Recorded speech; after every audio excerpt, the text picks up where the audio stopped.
Hello guys, welcome to my channel. आज हम class 12th के chapter 8 microbes in human welfare के बारे में पढ़ेंगे। So let's get started. Besides microscopic plants and animals, microbes are the major components of biological systems on earth. मतलब अर्थ पर plants और एनिमल्स तो हैं, ये तो सभी को पता है, बट उनके अलावा कुछ और माइक्रो ऑर्गेनिजम्स माइक्रोब्स भी होते हैं जो अर्थ पे प्रेजेंट हैं। और यू ऑल नो कि माइक्रोब्स को हम अपनी आईज से यूं ही नहीं देख सकते, इवन हम उसे सिर्फ और सिर्फ माइक्रोस्कोप से ही देख सकते हैं। तो प्लांट्स तो है, इसे सभी देखे, एनिमल्स भी देखे, बट माइक्रोब्स का भी बहुत इम्पॉर्टेंट रोल होता है हमारी अर्थ पर। सो हम इस चैप्टर में सिर्फ माइक्रोब्स के ही इम्पॉर्टेंट रोल के बारे में इस चैप्टर में पढ़ने वाले हैं। ठीक है, जैसा कि चैप्टर की भी हेडिंग आपको बता रही है, माइक्रोब्स इन ह्यूमन वेलफेयर। इसका यह मतलब है जो माइक्रो ऑर्गेनिजम्स होते हैं वो किस तरीके से ह्यूमन के वेलफेयर यानी कि ह्यूमन के बेनिफिट के लिए वर्क करते हैं। तो ये सब हमको इस चैप्टर में पढ़ना है। ठीक है, सो लेट्स गेट स्टार्टेड। ठीक है ना। You have studied about diversity of living organisms class 11। तो क्लास 11th में हमने डाइवर्सिटी ऑफ लिविंग ऑर्गेनिजम्स के बारे में पढ़ा था। Do you remember which kingdom among the living organisms contain micro organism. तो क्या आपको क्लास 11th से याद आ रहा होगा कि कौन सा ऐसा किंगडम होता है जिसमें माइक्रो ऑर्गेनिजम्स को रखते हैं, या फिर हम बात करें तो बैक्टीरिया को रखते हैं। सो उसमें अगर आपको याद आ रहा हो तो हम मोनेरा का जो किंगडम होता है उस मोनेरा के किंगडम के अंदर सारे बैक्टीरियाज को प्लेस करते हैं, है ना। Next, microbes are present everywhere. और ये जो माइक्रो ऑर्गेनिज्म होते हैं ये हर जगह प्रेजेंट होते हैं। दे आर प्रेजेंट एवरीवेयर, मतलब ऐसी कोई भी जगह नहीं है जहाँ माइक्रो ऑर्गेनिजम्स प्रेजेंट नहीं हो सकते। ठीक है, सॉइल में प्रेजेंट होते हैं ये माइक्रोब्स वाटर में प्रेजेंट होते हैं, ये माइक्रोब्स हमारी बॉडी में प्रेजेंट होते हैं, ये माइक्रोब्स एनिमल्स में, प्लांट्स में, बहुत सारी जगह ये माइक्रोब्स प्रेजेंट होते हैं। इवन ये माइक्रोब्स ऐसी जगह भी सर्वाइव करते हैं जहाँ कोई दूसरे एनिमल्स रह भी नहीं सकते, सर्वाइव भी नहीं कर सकते। For example, deep inside the glaciers, deep inside the geysers.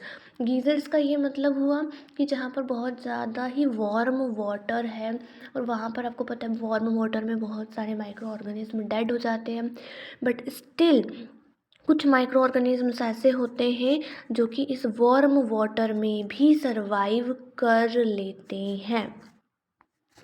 Next, even इतना टेम्परेचर वहाँ उस जगह का हाई होता है, उस वार्म वाटर या वार्म प्लेस का 100 डिग्री सेल्सियस से भी हाई हो, लेकिन फिर भी वहाँ पर बहुत सारे माइक्रो ऑर्गेनिजम्स सर्वाइव कर लेते हैं। ये माइक्रो ऑर्गेनिजम्स सॉइल में भी सर्वाइव करते हैं, सॉइल डीप मतलब मिट्टी में बहुत गहराई तक, under the layers of snow, बहुत सारी स्नो जो है उस स्नो में भी ये सारे माइक्रो ऑर्गेनिजम्स सर्वाइव कर लेते हैं। ठीक है, माइक्रोब्स आर डाइवर्स। ये माइक्रोब्स बहुत डाइवर्स होते हैं, मतलब ऐसा नहीं है कि एक ही टाइप का माइक्रोब है, बहुत सारे वैरायटी ऑफ माइक्रो ऑर्गेनिजम्स है। इन वैरायटी ऑफ माइक्रो ऑर्गेनिजम्स का सभी का नेचर एक दूसरे से काफ़ी अलग है। जैसे इन माइक्रो ऑर्गेनिजम्स में कौन कौन आते हैं, इसमें प्रोटोजोन्स आते हैं, bacteria, fungus and all those micro organisms which you can imagine. Okay, इसमें वायरसेस आते हैं, वायरॉइड्स एंड प्रायॉन्स भी आते हैं। ये तीनों के बारे में आपने ऑलरेडी क्लास 11th में पढ़ा होगा। ठीक है, सम ऑफ द माइक्रोब्स, कुछ यहाँ पर आगे डायग्राम्स दे रखे हैं, उनमें कुछ माइक्रोब्स भी शो कर रखे हैं। ठीक है, microbes like bacteria and many fungi can be grown on nutritive media. कुछ जो माइक्रोब्स होते हैं उन्हें ग्रो करने के लिए हमें कोई न्यूट्रिटिव मीडिया चाहिए होता है, ऐसा मीडिया जिसमें बहुत सारा न्यूट्रिशन है, ताकि उस न्यूट्रिशन को लेकर बैक्टीरिया सर्वाइव कर सके। मतलब अगर आपको बैक्टीरिया को ग्रो कराना है तो सबसे पहले उसके लिए एक ऐसा इन्वायरमेंट क्रिएट करना पड़ेगा जहाँ पर उस बैक्टीरिया को अच्छा खासा खाना मिल जाए, जहाँ पर वो बैक्टीरिया अपनी कॉलोनीज़ को क्रिएट कर ले, जहाँ पर वो बैक्टीरिया अच्छे से सर्वाइव कर सके, राइट। तो ऐसा पूरी कॉलोनीज़ के लिए, उसकी कॉलोनीज़ प्रिपेयर करने के लिए एक न्यूट्रिटिव मीडिया रेडी करना पड़ेगा। ठीक है। They can be seen with necked eyes, क्योंकि अब जब आप एक किसी प्लेस पर बहुत सारे बैक्टीरिया या बहुत सारे माइक्रोब्स को ग्रो करा रहे हो तो डेफिनेटली वो माइक्रोब्स आपको आंखों से भी दिखेंगे। इवन आप एक एक माइक्रोब को तो नहीं देख पाओगे, बट जब बहुत सारे माइक्रो ऑर्गेनिज्म इकट्ठे, बहुत सारे माइक्रो ऑर्गेनिज्म प्रेजेंट होंगे इस टाइप से ना, तो आपको दूर से भी वो दिख जाएंगे यहाँ पर कोई ना कोई ऑर्गेनिज्म प्रेजेंट है। ठीक, क्लियर तो नहीं देख पाओगे, ये बात तो क्लियर है। Some cultures are useful in studies, तो कल्चर जो है, कल्चर मीडिया प्रिपेयर किया जाता है इन माइक्रो ऑर्गेनिजम्स के लिए। ठीक है, सो नेक्स्ट पेज पे चलते हैं अब।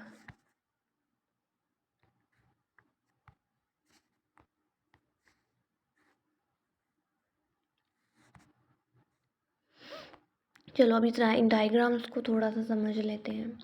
फर्स्ट जो ये पिक्चर आपको दिख रही है आपकी एनसीईआरटी में, ये है रॉड शेप्ड बैक्टीरिया की। ये जो आपको यहाँ पिक्चर दिख रही है रॉड शेप्ड बैक्टीरिया की, आपको इन डायग्राम्स में भी इन बैक्टीरिया की जो शेप है रॉड जैसे आपको दिख रही होंगी। ये है caucus, caucus that means circular bacteria. ठीक है, और ये जो आपको थर्ड दिख रहा है ये भी रॉड शेप्ड बैक्टीरिया है। ठीक है, नेक्स्ट आपको जो यहाँ पर कुछ माइक्रो ऑर्गेनिजम्स आपके बुक में एनसीईआरटी में देख रही होंगी। सो लेट्स सी, इसमें आपको फर्स्ट वाला जो दिख रहा है ये बैक्टीरियोफेज है। ठीक है, और ये जो सेकंड वाला बी वाला आपको दिख रहा है एडेनोवायरस का है, स्ट्रक्चर है एडेनोवायरस। ओके, एंड जो थर्ड है ये रॉड शेप्ड बैक्टीरिया है।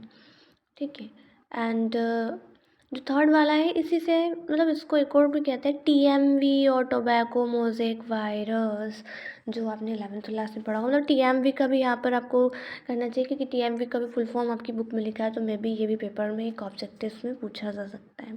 इनकी ये जो आपको बाकी नाम दिखेंगे इनका मैग्नीफिकेशन है। मैग्नीफिकेशन दैट मीन्स इसका, इस बैक्टीरिया या इस जो भी ऑर्गेनिज्म माइक्रो ऑर्गेनिज्म उसका साइज़ कितना है वो बता रखा है। ठीक है, नेक्स्ट आपको ये जो पेट्री प्लेट्स दिख रही है, एक्चुअली माइक्रो ऑर्गेनिजम्स को ग्रो करने के लिए आपको एक पर्टिकुलर प्लेटफॉर्म या सरफेस चाहिए होगा। तो इन पेट्री प्लेट्स एक टाइप की ग्लास की या बोरोसिलिकेट की कुछ इस टाइप की प्लेट्स होती हैं जिनके ऊपर माइक्रो ऑर्गेनिजम्स को ग्रो किया जाता है। जिससे आपको सेकेंड डायग्राम में ग्रीन ग्रीन फंगल कॉलोनी दिख रही है। ठीक है, I hope all these things are clear. Now let's go to next page. Next page पे इन चैप्टर 7 देखो, ये पिछले चैप्टर की कुछ बात कर रहा है कि चैप्टर 7 यहाँ आपने पिछले चैप्टर में ऑलरेडी आप जो है कुछ माइक्रो ऑर्गेनिज्म से होने वाले डिजीज़ के बारे में पढ़ चुके हो। एंड इस चैप्टर में हम माइक्रो ऑर्गेनिज्म से होने वाले बेनिफिट्स के बारे में पढ़ेंगे। They also cause disease in animals and plants, क्योंकि हमने पिछले चैप्टर में सारी डिजीज़ के बारे में पढ़ा है कि माइक्रो ऑर्गेनिज्म किस टाइप की डिजीज़ क्रिएट करते हैं। इस चैप्टर में हम सिर्फ उसके होने वाले बेनिफिट्स के बारे में पढ़ेंगे। तो नेक्स्ट टॉपिक पे चलते हैं, ये है माइक्रोब्स इन हाउस होल्ड। देखिए, हाउस होल्ड दैट मीन्स हमारे घरेलू चीज़ों में जो है इन माइक्रोब्स का क्या इम्पोर्टेंट रोल है। You would be surprise to know that we use microbes और products derived from them every day. मतलब आपको ये जान के बहुत हैरानी होगी कि माइक्रोब्स के कुछ प्रोडक्ट्स हम अपने डेली लाइफ में यूज़ करते हैं। फॉर एग्ज़ाम्पल फर्स्ट इसका जो है एग्ज़ाम्पल है मिल्क से कर्ड बनना। ठीक है, ये जो मिल्क है वो भी कुछ माइक्रो ऑर्गेनिज्म से बनती है। ठीक है, a common example is the production of curd from milk. Microorganisms such as lactobacillus and other commonly called lactic acid bacteria. तो ये लैक्टिक एसिड बैक्टीरिया होता है जिसको शॉर्ट में LAB भी कहते हैं, और यही लैक्टिक एसिड बैक्टीरिया मिल्क को कर्ड में कन्वर्ट करता है, यानी कि दूध को दही में कन्वर्ट करता है। During growth the lab that means ये कोई लैब की बात नहीं, that is lactic acid bacteria की बात हो रही है। लैब प्रोड्यूस एसिड, एक्चुअली जो बैक्टीरिया है LAB नाम का लैक्टिक एसिड बैक्टीरिया, ये एक particular type of acid produce करता है मिल्क के अंदर। मतलब जैसे ही आप मिल्क के अंदर छोटे से पार्ट में कर्ड को ऐड करते हो तो वो इनोक्यूलम की तरह एक्ट करता है। इनोक्यूलम मतलब छोटे से part of the micro organism जिसका यूज़ करना आगे की प्रोसेसेस को कंटिन्यू करने के लिए। तो उस बैक्टीरिया का जब आप हल्का सा पार्ट ऑफ कर्ड बहुत सारे मिल्क में ऐड करते हो तभी बहुत सारा मिल्क जो है वो कर्ड में कन्वर्ट होना स्टार्ट हो जाता है। तो उस समय ये जो लैक्टिक एसिड बैक्टीरिया होता है ये एसिड बनाना स्टार्ट करता है मिल्क के अंदर और कोगुलेट करता है। कोगुलेट मतलब जमाने की कोशिश करता है। जो प्रोटीन मिल्क के अंदर प्रेजेंट होता है, कैजिन नाम का प्रोटीन होता है जो मिल्क में प्रेजेंट होता है।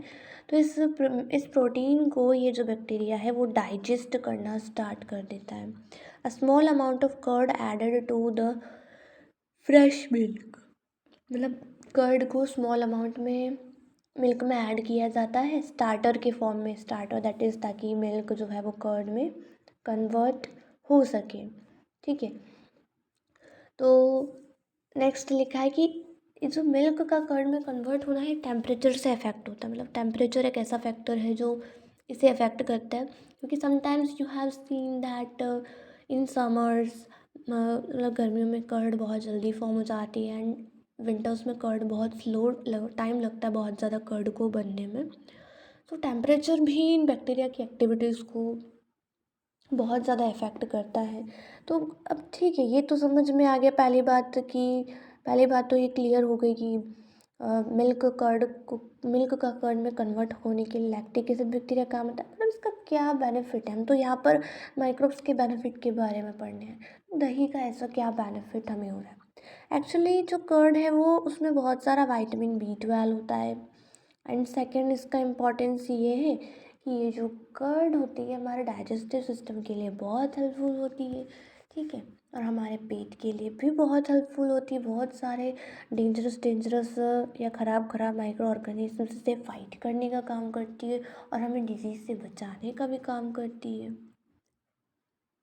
I hope all you are understanding this concept. If you feel that you have any kind of doubt you can comment and down. ठीक है, नेक्स्ट इन डफ मतलब आटे का जो डफ होता है। In dough which is used for making food such as dosa. जैसे जो आटे का डफ होता है उससे डोसा वगैरह इडली वगैरह जो है वो बनाई जाती है।